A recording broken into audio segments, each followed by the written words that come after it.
नमस्कार, SPT news में आपका स्वागत है। पेश है 17 अप्रैल गुरुवार दोपहर 3:15 बजे राजस्थान की 15 बड़ी खबरें।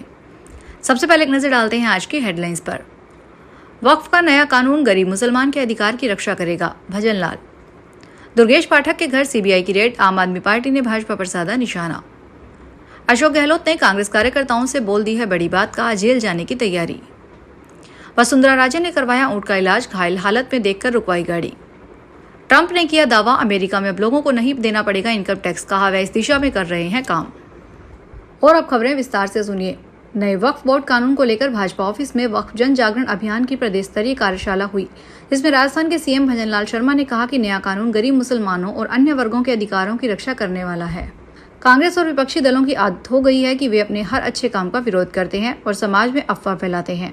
सीएए कानून को लेकर भी मुसलमानों की नागरिकता समाप्त हो जाएगी जैसी बेबुनियाद अफवाह फैलाई गई थी। गरीब अपने अधिकार के लिए लड़ भी नहीं सकता, अब उसे 90 दिन के लिए नोटिस दिया जाएगा और वह अपने अधिकारों की रक्षा करने में समृद्ध होगा।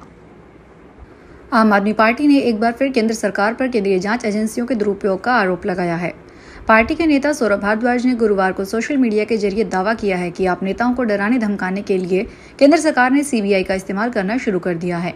ताजा मामला दुर्गेश पाठक से जुड़ा है, जिन्हें हाल ही में गुजरात विधानसभा चुनाव 2027 के लिए आम आदमी पार्टी का सह प्रभारी नियुक्त किया गया है।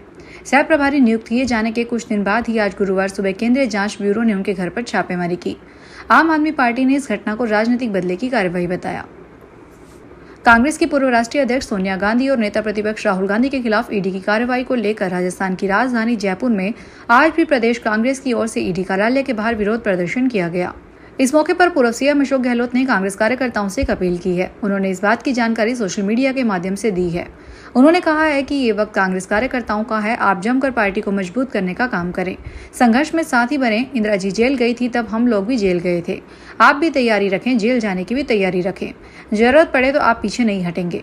आप में प्रतिस्पर्धा होनी चाहिए कि अगर जेल भरो अभियान चलेगा तो कांग्रेस का तो सबसे पहले मैं जाऊंगा। आज जयपुर में ईडी कार्यालय के बाहर पीसीसी द्वारा आयोजित विरोध प्रदर्शन में शामिल हुए। धौलपुर में पूर्व मुख्यमंत्री वसुंधरा राजे ने मानवीय संवेदना का परिचय दिया। वे बुधवार को 2 दिवसीय दौरे पर धौलपुर पहुंची। शाम के समय राम सागर बांध की ओर घूमने निकली थी। रास्ते में घायल ऊंट दिखा तो उन्होंने तुरंत अपनी गाड़ी रुकवा ली। वहां से गुजर रही धौलपुर एसडीएम साधना शर्मा भी रुक गई। दोनों के बीच घायल ऊंट को लेकर चर्चा हुई। एसडीएम ने बाड़ी एसडीएम और वेटनरी डॉक्टरों की टीम को मौके पर बुलाया। राजे ने खुद मौजूद रहकर ऊंट का इलाज करवाया। इलाज के बाद ऊंट को उसके मालिक के हवाले कर दिया। अमेरिका में अब लोगों को इनकम टैक्स नहीं देना पड़ेगा। राष्ट्रपति डोनाल्ड ट्रंप ने यह दावा किया है। उन्होंने कहा कि अमेरिका में नई टैरिफ नीति से इतना अधिक राजस्व आएगा कि वह इनकम टैक्स की आवश्यकता को समाप्त कर सकता है। उन्होंने कहा कि यह एक मौका है कि इतना पैसा आए कि वह इनकम टैक्स को रिप्लेस कर दे। ट्रंप ने कहा कि 1870 से 1913 तक हमारे पास केवल टैरिफ से पैसा आता था और उस समय अमेरिका दुनिया के सबसे अमीर देश था। कांग्रेस लीडर और लोकसभा में विपक्ष के नेता राहुल गांधी अगले हफ्ते अमेरिका की यात्रा पर रहेंगे। इस दौरान वे रॉड आइलैंड स्थित ब्राउन यूनिवर्सिटीज में छात्र और फैकल्टी के साथ बातचीत करेंगे। इसके अलावा वे यहां सार्वजनिक भाषण भी देंगे। जानकारी कांग्रेस के मीडिया प्रमुख पवन खेड़ा ने दी है। राहुल 21 और 22 अप्रैल को ब्राउन यूनिवर्सिटी में रहेंगे। भारतीय रिजर्व बैंक ने एक बड़ा कदम उठाते हुए अहमदाबाद स्थित कलर मर्चेंट्स कोऑपरेटिव बैंक का बैंकिंग लाइसेंस रद्द कर दिया है। यह फैसला ऐसे समय में लिया गया है जब बैंक की वित्तीय स्थिति गंभीर रूप से कमजोर हो चुकी थी और उनके पास न तो पर्याप्त पूंजी थी, न ही भविष्य में टिके रहने की कोई संभावना। आरबीआई के मुताबिक बैंक बैंकिंग रेगुलेशन एक्ट के कई जरूरी प्रावधानों का पालन करने में नाकाम रहा। इसके अलावा लगातार घाटे और कमजोर फाइनेंशियल हेल्थ के चलते यह संस्था अपने ग्राहकों की जमा राशि की सुरक्षा भी सुनिश्चित नहीं कर पा रही थी। राजस्थान में आरएएस अधीनस्थ सेवा, लाइब्रेरियन ग्रेड द्वितीय और भर्तियों में आवेदन की बढ़ती संख्या सरकार को फायदा पहुंचा रही है।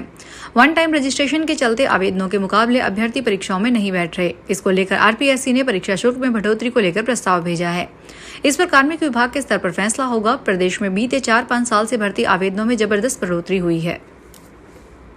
बीकानेर के पीबीएम अस्पताल के स्किन डिपार्टमेंट की बिल्डिंग में अचानक आग लगने से हड़कंप मच गया। रोगियों के तुरंत अन्यत्र शिफ्ट किया गया। गुरुवार सुबह अचानक एसी में शॉर्ट सर्किट के कारण आग लगी। गनीमत रही कि कोई हताहत नहीं हुआ। सरदार पटेल मेडिकल कॉलेज के पास स्थित सुपर स्पेशलिटी सेंटर से सटे स्किन डिपार्टमेंट में आग लगी। यहाँ विभागाध्यक्ष डॉक्टर बीसी धिया के कमरे से धुआं आता दिखाई दिया। इसके बाद आसपास के कमरों से भी धुआं निकला। आग बढ़ती देख इससे पहले ही रोगियों को वहां से हटा दिया गया था। गुरुग्राम लैंड स्कैम केस में कांग्रेस सांसद प्रियंका गांधी के प्रति रॉबर्ट वाड्रा के प्रवर्तन निदेशालय के तीसरे दिन भी पूछताछ जारी रहेगी। ईडी अब तक वाड्रा से 2 दिनों में 8 घंटे पूछताछ कर चुकी है। इसे लेकर आज गुरुवार को वाड्रा ने कहा, यह राजनीतिक प्रतिशोध है, एजेंसियों का दुरुपयोग किया जा रहा है, यह गलत है। एजेंसियां देश में सीएम पद के किसी भी उम्मीदवार के पीछे पड़ जाती है या जब कोई पार्टी अच्छा काम कर रही होती है तो उसे पकड़ लेती है। एजेंसियों का भरोसा कैसे होगा? ईडी ने भाजपा के किसी मंत्री या सदस्य को सम्मन भेजा क्या? भाजपा में सभी अच्छे हैं क्या? उनके खिलाफ कोई आरोप नहीं है। प्रवर्तन निदेशालय ईडी ने कांग्रेस के नेशनल हेराल्ड अखबार और एसोसिएटेड जर्नल लिमिटेड से जुड़ी मनी लॉन्ड्रिंग केस में कांग्रेस नेता सोनिया गांधी और राहुल गांधी के खिलाफ चार्जशीट पेश की है।